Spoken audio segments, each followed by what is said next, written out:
Excited to launch the independent Buckland review into autism and employment. I've been working with the Department of Work and Pensions and the leading research charity here in the UK on autism, Autistica, to produce a report that has gathered together evidence from employers, from industry, from business, from autistic people themselves and other charities and groups. This report, being led by autistic people for autistic people, is designed to reduce that scandalously high employment gap. That means that under 3 in 10 autistic adults have a job.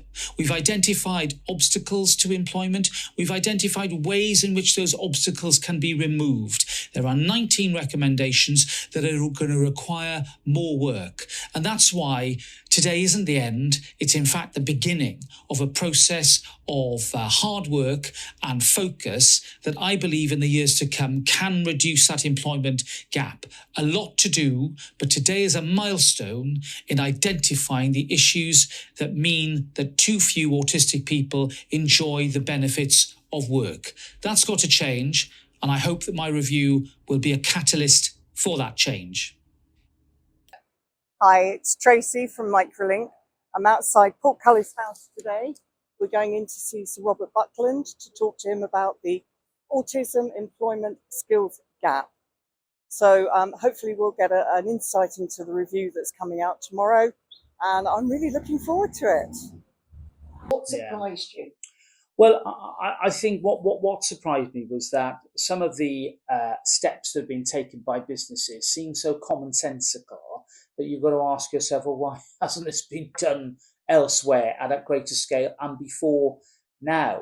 I think a lot of that is due to the fact that people just haven't thought about it. Usually there was a connection that made businesses or individuals get up and do something about autism. A lot of them might be parents, they might have family. You know, they will have been moved and motivated by a personal connection, a story, if you like. And that's great. That's wonderful to have such leadership. But frankly, that's not going to reach everybody. And that's why I think having something like an index, the index that Autistica have devised, which is like a guide to businesses, is going to be the way forward. And we need to promote that. We also need to incentivize success. I think an award ceremony, you know, something always nice, but good to just make the point that, you know, employing autistic people, getting it right, retaining more autistic people, that's a badge of corporate and business success. And in this age now, when people talk about ESG, you know, environmental, social governance, you know, I'm sort of doing this. Actually, some of it is pretty punchy and serious. I can't think of a better thing to do. It's greenwashing, whitewashing, and every other kind of washing. You can publish a glossy strategy and say the company's devoted to net zero, right? But if this company has, you know, gone from, you know, 1 or 2 autistic people to 25 or whatever, that's, you know, something to celebrate. That's something to celebrate. We can say, isn't that amazing? What have they done right? Yes. What can we celebrate? So I think that's really been the big takeaway for me. And I've always said to you, I think, and others, that this report is only the beginning. You know, 19 recommendations, all actions. It's all about getting things done. It doesn't require a bit of legislation or money. This is all about, because frankly, sensible stuff. It's going to take too long to pass laws, and money, as we all know, is in short supply. Let's use the tools that we've got. Let's promote the index. Let's really push on supported internships, which I think are very important for younger students and younger people. And then in a few years' time, let's see where we are. Let's monitor this. Who's going to monitor it, do you think? Well, I think that this task force needs to work with government. I think it needs to be independent. I think it needs to be chaired independently.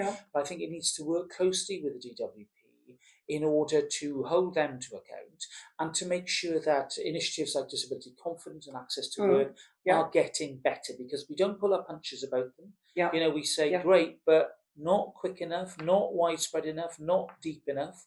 We've got to do better. So we're offering real challenge to government. As I said to you, this is an independent report. I'm independent. And I want it to be sometimes brutally honest, which is what we need. But from here, I don't pretend that in any way this is the end. You know, this is the end of the beginning. It's really, really good to hear that, really honestly, because it's the sort of thing we've seen these things go all the time, and Do you think it will map into the universal support grant that they're talking about for October? Yes, we talk about that. We talk about how it's really important, without going into the full detail, about making sure that the changes that come in absolutely dovetail with the support that can be given to autistic people. And we also want to reach in, not just back to the DWP, but to organisations like the Chartered Institute of Personnel Development. These organisations that will often embed and enshrine best practice, to get them to build these things into their way of work. And particularly, let's get to the recruitment agencies. Let's get to the guys who will often do the work for the small businesses. They'll do the packages. They'll even do the interviews. They'll do. They need to incorporate all this best practice, so that they're presenting then to the small and medium enterprises a range of candidates that will include autistic people. That's the sort of level I think we need to go into. And the more we do of this, the more people will just know and get the skills that we need in order to, importantly, get the interviews right, but then to retain. Yeah. Because, very often, let's say things have been going well in month 1, but in month 2, it might be a bit difficult. Something's happened, it's a bit of a struggle. But work with the person, as you would do. We've got better on mental health issues, separate issue, but on autism, why not work through the issues to make sure then that person is able to work at their fullest possible potential. Do you think that there's any scope within that? You mentioned about mental health, which can be a issue and challenge for people with autism. Yes. But is there something around having, job coaches internally in a business, or even, like we've got mental health supporters? Can we have autism supporters? Well, look, I think that's a great idea. I think I understand the cost implications of all of that. I think it may well be that for some businesses with the wherewithal, they can afford to do that. For the smaller organisations, it can be challenging. It can be very challenging. I think the training, but this is why I think getting it right at the beginning, the supported internship approach, really can then give autistic people that greater degree of confidence. And ultimately, I think the aim would be that whilst we want support there, that it doesn't have to be as sort of intensive or heavy as it would be if there'd been no preparatory work and that person had been unsupported up to that point. So I think that making sure that there's knowledge out there, there's knowledge of existing resources, so that people are being signposted to existing resources to use them. And I think that combined approach, I think, will hopefully start to see change. And this is not going to be a task of moments. I think it's going to take quite a few years. But by the end of this decade, I want to see those figures moving up to 4 out of 10, 5 out of 10. That's where we need to be going. We need to be getting it up to the disability average, and frankly, then hopefully beyond. Would be my ambition. However, strong and bold that might be. No, I love that. Strong and bold is great.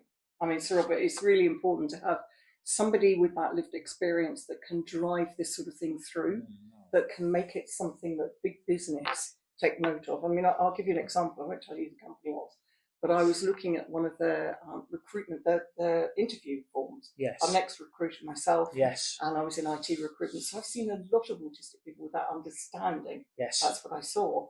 But on this form specifically, there was a red box on the right-hand side that said, do not take anyone forward that doesn't give you good eye contact.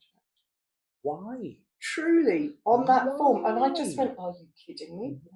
Why? Because the lack of understanding that somebody who has a different way of processing the environment might look over here to process and concentrate while they're giving you good eye contact. It's crazy. I mean, it's such a stereotype, but old-fashioned view. It is old-fashioned. When you met one person who's autistic, we know them all. We know them all, don't we? I mean, let me give you a stat. Please. We've got to keep on banging on about this. In key jobs, certain jobs, autistic staff are more productive than neurotypical staff, with some statistics showing productivity improvements in some areas of work ranging from 45% to 145%. I mean, wow! Who wouldn't want to have that in their business? Do you know what I think, though? I think it means that business has got to be a lot more agile around what they're looking for and understanding the gaps in their own business. Yes. So what will fill it better? And also job description, job Yeah. type. Be flexible. Say, actually, well, do you know when we started this journey, we thought it would be this type of job. But you're a candidate that can do this plus some of this. Oh, we think we'd like that, and be adaptable and flexible, so that the candidate then, you're not quite fitting the job around the candidate, but you are. Well, in some respects, you are, because you're evolving your own thinking about what potential you need. Yeah. And I think that sort of flexibility is essential. We all know these phrases: good team player, yeah, love all that. Good sense of humour. Yeah, but really? For Really? some jobs, is it necessary? No. No, it isn't. The key thing is that person is doing their work in a productive way, in which they're happy about, in a workspace that works for them. And again, we're not asking for the world. Some reasonable adjustments might be a few pictures on the wall, a quieter room, perhaps a door where you can pull to so you've got quiet. And what employer wouldn't like that? Yeah, you mentioned quiet rooms. I mean, that's something that comes up quite a lot. And I think, again, there's a misunderstanding. I've had a lot of companies say, well, we've got a multi-faith room. They can use that. And it's like, well, not perhaps ideal if you've got people praying during the day or vocally praying. That might not be the right environment for an individual. I mean, look, there's nothing new under the sun. I mean, you and I remember, the public library where you'd have the quiet room. Even in this building, we have 4 rooms in our library. We have the main room where you talk to the staff, room B, which is slightly quieter, but you can talk, room C, which is only talk in a whisper, and room D, where there's no talking. They come and kill you if you start talking. Exactly. Now, I don't see any or wrap you with a ruler. Exactly. I don't see a problem with that. Yeah. Why can't we? It's done. It's been done for generations. Nothing new about this. I think the funny and interesting thing for me is actually seeing almost the upward stretch of the work that you're doing, the impact it's having, because we're looking predominantly at young people here. Yeah. But the impact on people already in retention is having a really sound impact. Because I've got a lot of older people, maybe in their 40s and 50s, they've just had their children diagnosed and suddenly realised what their challenges have been and gone, oh my goodness, that's what it's all about. So it's having, again, that flexibility, isn't it? It is. And, once people know that they're getting a diagnosis in middle age, the question is, well, what happens now? Very often there's a silence because nothing happens. Yeah. However, I think in industry and business, a load can happen. This is why part of the review has been about the desirability of identifying people already in work who might have a condition if they're happy to do that. Only if they're happy. It's got to be on their say so. But what a good thing for the business to know that they've got this productivity within them and that they can do more to adapt or even promote it. And B, it sends a signal to other people that this is your world too. You're welcome. This isn't a closed shop.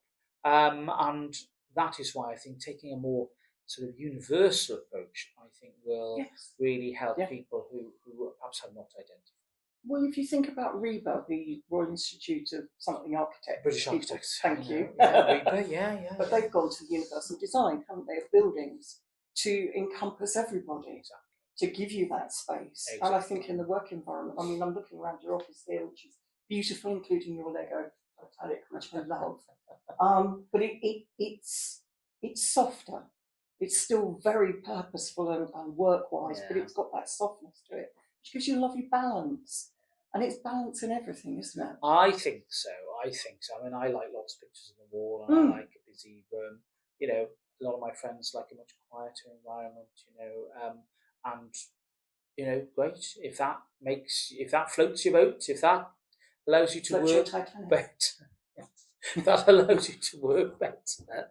Then great. There's no absolute right and absolute wrong. But that's the thing I get so excited about the work you've done, Robert, I beg your pardon, is the fact that we're actually looking at how people work in a business. The fact that we're taking account of different ways of working and saying if you're neurodiverse or you're neurotypical, and if you're neurodiverse, let's open the doors as wide as we can to let all the talent through. Absolutely. In a really timely, clever fashion. Absolutely. So there are some companies that have struck you as being ahead of the game, of being really clever about what they've done. So I think no names, no patch, but I think Okay. certain sectors have been good. Mm. I think insurance has been particularly good. Oh, interesting. I think they've really understood it, and Yeah. they have come together as an industry, to support How each interesting. other. There's an I organisation mean, actuaries. there. Exactly. You've got to kind of think, Exactly. what a gift to the autism world. Exactly, and I really am impressed by the way they've embraced it. Interesting. I think financial services are embracing it more. Legal services starting to more, and of course then our security services. And They've been that doing it side, for years, they haven't have. They have. They've been very clever down at GCHQ. Oh my gosh, yes. But what a incredible position of trust and responsibility. What could be more important than the security of the country?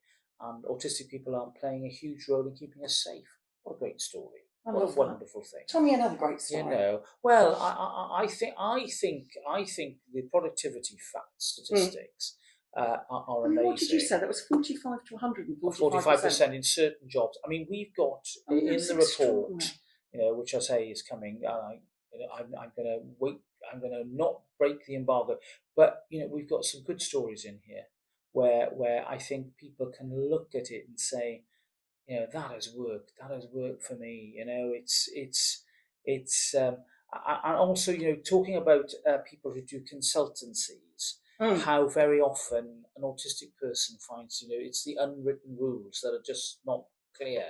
But then they're probably not clear to anybody. They're never clear to anybody. So why can't we sort of be more transparent about that? Make life easier for me, and looking at different case studies, working out what is good in the public sector as well as the private sector, because of course, a job is a job, and yes. As I said, we've got some really good stories in the body of the review, which I hope will give people inspiration and confidence. And I'm looking at the consultees.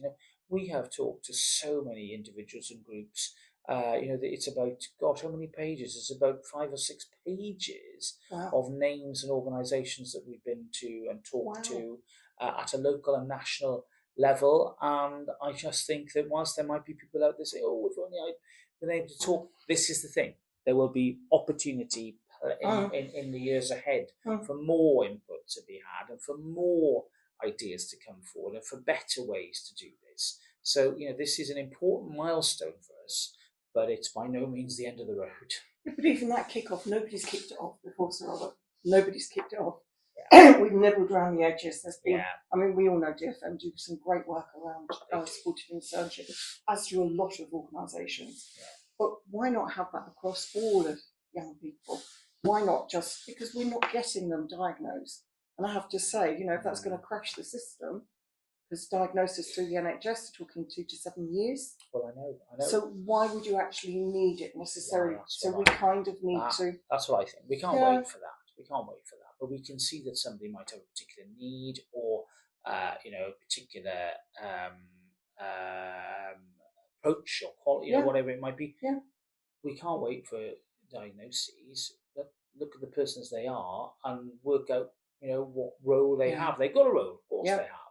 It's just making sure that they, in the meantime, can have meaningful employment and get the help that they deserve. I was down at Queen Mary University at their DFN Project Search group last week, and interesting. One young man I met who started with them 5 years ago has now got, he says it's a part-time job. He's doing about 36 hours a week. Good Lord. At a retail outlet in East London and loving it. And you can see how the confidence has come into him, and how, and certainly from the team I spoke to, how his life has changed and how his whole outlook has changed because he's held down this wonderful job. And it can, so it's happening around us. And we just need more people. I love that because I used to work with GSK with their project search, and it's a 6-week program. And at the end, they'd have the families come along in a passing out parade, and you'd have aunts and uncles going, "We never thought that little Johnny would ever work. Yeah. We always worried what's going to happen when we die." To actually have them into a meaningful job that isn't a charity thing at all. It's actual work. They're earning coinage. They can pay their own money. They can buy their own things. Exactly. That is the big question. So exciting. What happens when the parents or the family... Well, and we haven't actually really seen that yet, have we? No. This will be I think, for our generations, this is the first time in our history where we will have identified lots of people as autistic. And, for a lot of parents, it's a very anxious question. It's one that wakes you up in the middle of the night with anxiety about what's going to happen. Now, there are answers to that, and it lies through work and, as you say, earning money and having that independence and that sort of confidence that reduces the anxiety and makes quality of life so much better. So that's why we're doing all of this. It's good for the economy, it's good for business, but it's also good for our families and our friends and autistic people who deserve that support. So I'm excited. I hope you'll enjoy the report reading the report. I'm sure there's a lot more we need to do, and there will be things you say, perhaps we should have emphasised that more. I'm not going to pretend this is the finished article, but by goodness me, I hope that this will really make a difference and start to make a difference. I'm sure it's going to. I'm sure. I hope so. Thank you so much for your time. Thank you. Please let us know if there's anything that we can do to help. Well, because it's a very important thing for all of us, whatever we can chip by in. Promoting it, absolutely, and by helping to sort of make sure that the follow-up is as energetic as the process itself. That's the next stage. Thank you for taking that first step. Really important. Thank